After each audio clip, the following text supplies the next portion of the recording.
defend his third, and Deer rolled him over with a counterattack. Yeah, it was a good read by Deer as well. He was like looking at that army and he's saying, if you were just trying to kill me now, you should probably have more stuff. But, you know, kind of read it. He's like, oh, I got to go in there and kill him before he gets any Tempests out. And he hit right as the Tempests were coming out, so it was fast enough. Well, map number 3 is going to be Overgrowth. Going back to a smaller map, 2-player map. Keeping it simple here. Definitely tougher to play late game on this map. Third base is also kind of off to the side, a little bit exposed. The players are ready. The map is loaded. Let's go into game number 3.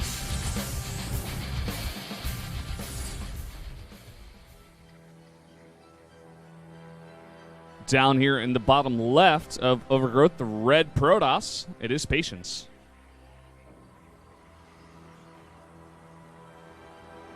A great player. In the top right, on top of the world at the end of 2013, had a rough year. Trying to bring it back. It's Deer. No rhyme intended. Well, Overgrowth, also a map you were talking about. It's a 2-player map, and it just doesn't have a lot of room to proxy, which is something we've been seeing out of these players a bit here. So, much easier to just scout this smaller map. Yeah, proxy Stargate's really uncommon on this map. If you see them, it's usually kind of like towards behind the third base, or sometimes like down at the top left or bottom right of the map. And occasionally at the gold base too, but like you said, very rare to see them on this map. The map is small. It's hard to hide stuff. You see Blink a lot on this map, yeah, but not like all-in Blinks. We sometimes even see like the 3-gateway Stalker attack to expand behind. Yeah. We've also seen stuff like if players do proxies on this map, it's like 1 gateway somewhere over there with a Cybernetics core as well. Just trying to get the aggression on, get more units than your opponent as soon as possible. We do have a sneaky probe here for Patience, actually hiding behind where a possible 4th base could go. He's actually putting down a pylon. Could definitely put a proxy there. This could also be another one of those hidden pylons that makes your opponent scared if he does like an early scout, a pylon or a gateway scout. Pylon scout you almost never see in PvP anymore at the highest level. In fact, I can't think of the last time I saw one. But if he does an early gateway scout and comes in here before he gets denied, you might be like, where's your other pylon? What's going on here? Could still be for a proxy. We see a lot of oracles on this map, not proxy, but actually just sent from the main base to start getting there too. So that's something that we could see from either of these players as well. Like where Deer's pylon is in his base. They put a pylon all the way down there, make it harder to scout in base, and just throw that down after Stalker and Mothership Core. Pretty good point. I think that pylon placement for Deer kind of indicates he's got that kind of idea. Let's see if he gets a Mothership Core first. Warp Gate Research, and the Stalker, and Mothership Core, so just a safe opener all around here. Patience not sending any probe down to the proxy pylon. Not even really a proxy pylon, just a hidden pylon. And is making a sentry for extra safety.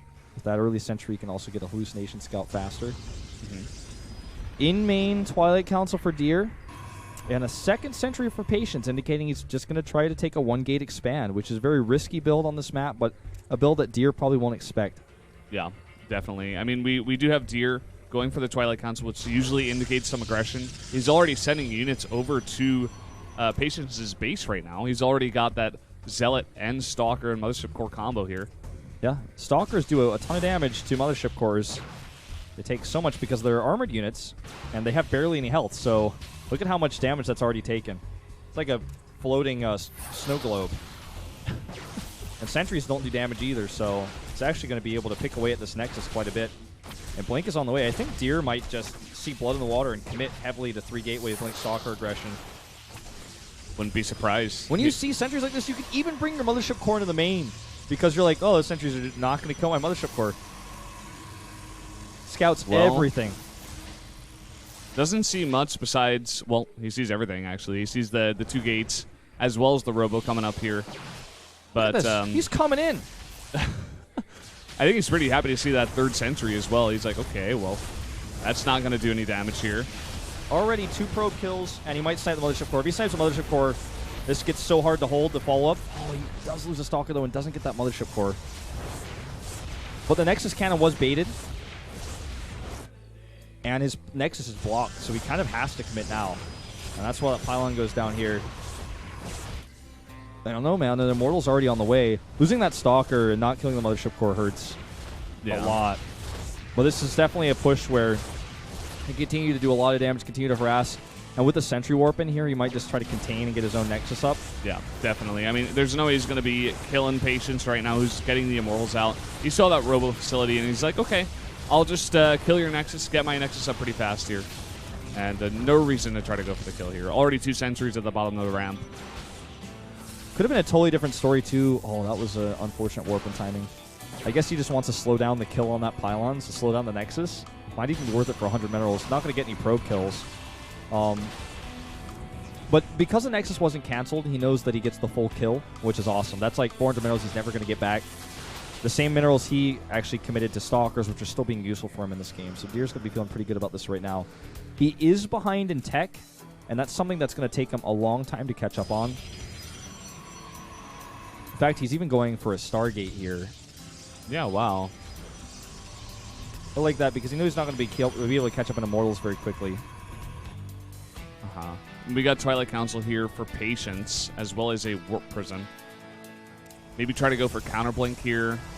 Try to break out of your base. You're going to have the Warp Prism here to pick up Immortals, of course. Yeah. Look at this Scout. He does not want him to let him Elevator out. He's like, oh, you going to try that? Let me check. He's flying away that Warp Prism. He actually keeps it a secret. And there we go. 2 Immortals will be picked up in that Warp Prism. Yeah, doesn't look like he's going to try to Elevator everything out. It's still a nasty fight to take, even if he does Elevator everything out, because the Immortals don't have anything to stand on. Ooh, look at this. Hallucination is an upgrade that we have been seeing so much use recently in Korea as a fake-out technique. Yeah. And that's actually how it was designed to be used, not to scout until it was like changed in Heart of the Swarm. But we're finally seeing this used so much. I love it.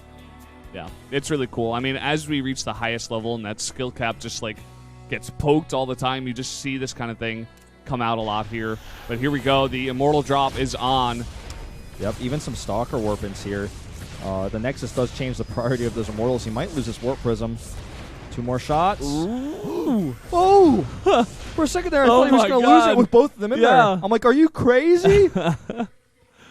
Quite close here. He might and you know still. What? There's the blink. Stalkers can blink. There's blink on the map here. He blinks. And he can continue to blink. That Warp Prism better get out of here. Is there enough room back there? Everyone downstairs is holding their breath. Oh, boy. Gets a Stalker at least. Well, Patience is in a nasty spot. Look at the supplies here. He's actually been supply blocked for a really long time. His Warp Prism and his Immortals are stuck indefinitely across the map. If he makes any mistake, he's going to lose that. That one advantage that he had. The one advantage in this game that he had. He cannot lose it. I wonder if he might just go for push. I mean, he's got 3 Immortals.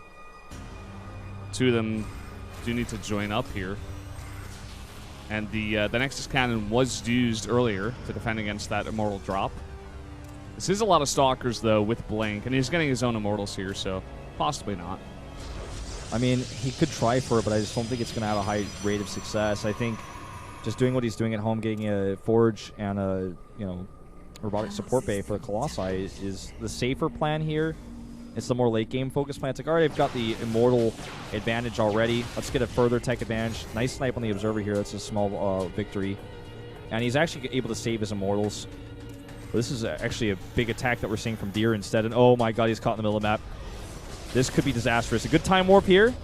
But Stalkers don't care about time warp. They just blink. A second time warp is amazing as well. Now he's on top of those Immortals, but this Stalker count is just still way too much. There's just way too many Stalkers here. I mean, the Immortals do get a lot of pick-off kills, but now he's on the run, and Blink can chase. He's got his own counter blink, but the Immortals can't blink, of course. And now Deer's just chasing him down. GG is called.